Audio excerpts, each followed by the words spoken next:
Guys ओम EDS NGO channel में आपका बहुत बहुत स्वागत है। आज हम आपको अयोध्या के राजा श्री रामचंद्र जी के बारे में बताएंगे। श्री रामचंद्र का व्यक्तित्व ऐसे उच्च मानवीय गुणों से संपन्न था।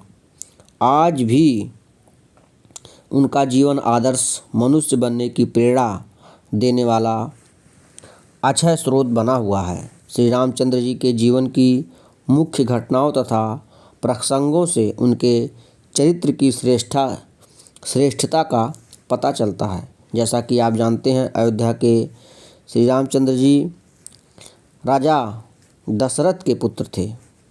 राजा दशरथ अयोध्या के राजा थे।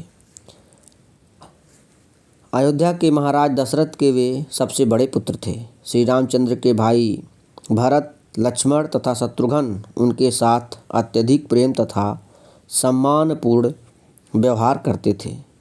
भरत की माँ कैकेयी तथा लक्ष्मण और शत्रुघ्न की माँ सुमित्रा का उन्हें उतना ही स्नेह मिला जितना उन्हें अपनी माँ कौशल्या से मिला। पिता गुरजन तथा जनता के सभी वर्गों के साथ राम का व्यवहार बहुत ही मृदुल एवं शिष्ट था, अच्छा था। अपने छोटे भाइयों को प्रसन्न करने के लिए वे खेल में स्वयं हार कर उनको विजयी बना देते थे। ऋषि विश्वामित्र राक्षसों के उपद्रव के कारण आश्रम में यज्ञ नहीं कर पा रहे थे। आश्रम वासियों की रक्षा और निर्विघ्न यज्ञ करने में सहायता के लिए वे राजा दशरथ के पास आए। ऋषि ने राजा से राम और लक्ष्मण को मांगा। पिता की आज्ञा मानकर राम और लक्ष्मण ऋषि के साथ आश्रम पहुँचे। दोनों राजकुमारों ने अद्भुत साहस तथा शौर्य के साथ आश्रम वासियों की रक्षा की। अत्याचारी राक्षसों का दमन कर उन्होंने आश्रम और उसके आसपास शांति स्थापित की। इसी बीच विश्वामित्र को जनकपुर में राजकुमारी सीता के स्वयंवर का समाचार मिला। राजा जनक ने यह शर्तें रखी कि शिव के धनुष को उठाकर उसकी प्रत्यंचा चढ़ाने के साथ ही सीता का विवाह किया जाएगा। अपने गुरु का आदेश पाकर श्री राम ने शिव धनुष को उठाया और प्रत्यंचा चढ़ाते ही धनुष टूट गया। इसके बाद सीता के साथ विवाह के बाद राम अयोध्या लौटे और उनका जीवन सुखपूर्वक व्यतीत होने लगा। अब राजा दशरथ वृद्ध हो चले थे। वे राम का युवराज पद पर अभिषेक कर शासन के भार से मुक्त होना चाहते थे। उनकी इच्छानुसार अभिषेक की तैयारी होने लगी।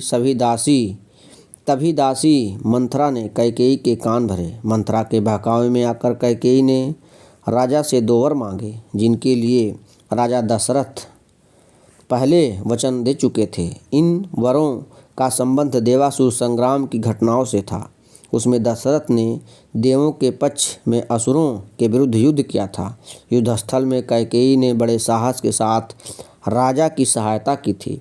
इससे प्रसन्न होकर राजा ने कैकेयी को 2 वरदान मांगने को कहा था। कैकेयी ने उस समय वरदान नहीं मांगा और भविष्य में कभी मांग लेने की बात कही थी। अब कैकेयी ने राजा को उन्हीं वचनों का स्मरण कराते हुए 2 वरदान मांगे। एक वरदान में उसने पुत्र भरत के लिए अयोध्या का राज्य मांगा और दूसरे में राम के लिए 14 वर्ष का वनवास। राजा बहुत ही दृढ़ प्रतिज्ञ थे और प्रण के पालन के लिए वे अपने प्राण की भी चिंता नहीं करते थे। अपने प्रिय पुत्र राम को वनवास देने की कल्पना ही उनके लिए अत्यधिक कष्टदायक थी। फिर भी वचन के धनी राजा ने अपना प्रण निभाया। राम के वियोग में दशरथ का जीवित रह पाना कठिन था, किंतु उन्होंने प्रण नहीं छोड़ा। राम पिता की आज्ञा को शिरोधार्य कर सहर्ष वन के लिए चल पड़े। उनके साथ सीता और लक्ष्मण ने भी वन की राह पकड़ी। राम की अनुपस्थिति में राजा दशरथ की मृत्यु हो गई। भाई भरत राम को मनाकर अयोध्या वापस लाने के लिए चित्रकूट गए। उस अवसर पर भी राम ने पिता की आज्ञा के पालन पर दृढ़ रहने का संकल्प दोहराया और वनवास की अवधि पूरी होने पर अयोध्या लौटने का आश्वासन दिया। जब वे अयोध्या से वन की ओर जा रहे थे, तब नदी पार करते समय उनकी भेंट निषाद राज गुह से हुई।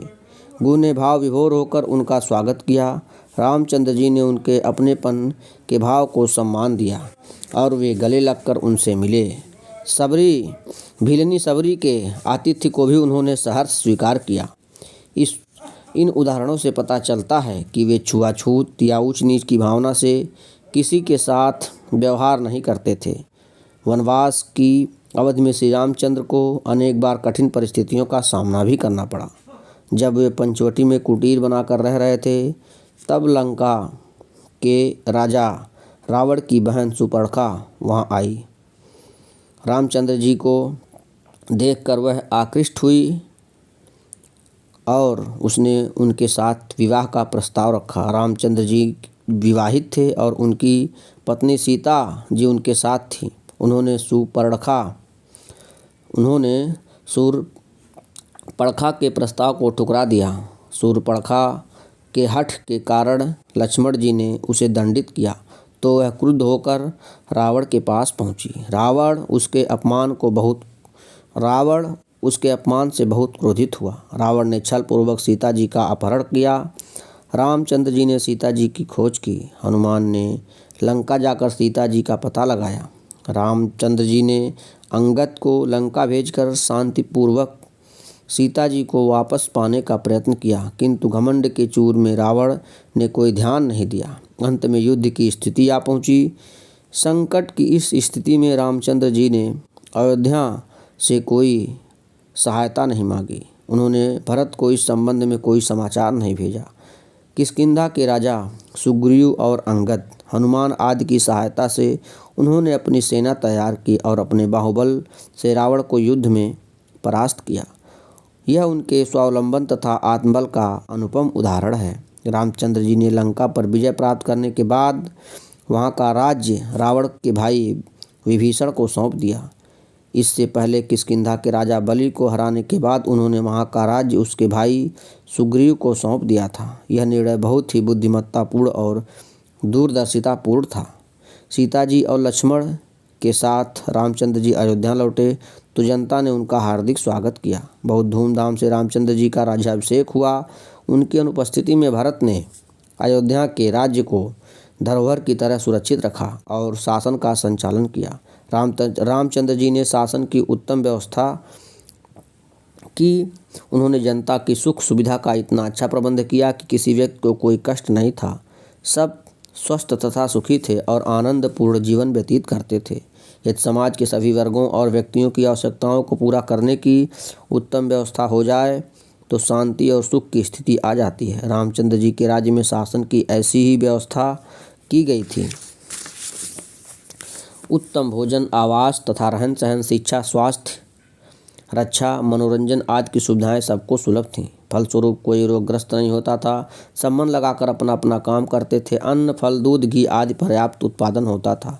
इसलिए लोगों को किसी प्रकार के अभाव का सामना नहीं करना पड़ता था। लोग आपस में मिलजुल कर प्रेम भाव से रहते थे।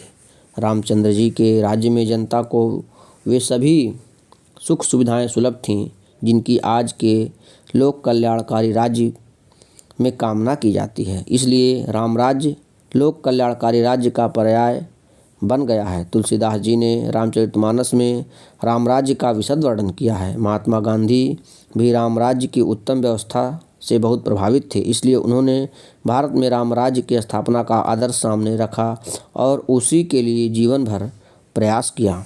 तो इस प्रकार से मित्रों, श्री रामचंद्र जी के बारे में हमने आपको कुछ जानकारी दे पाए।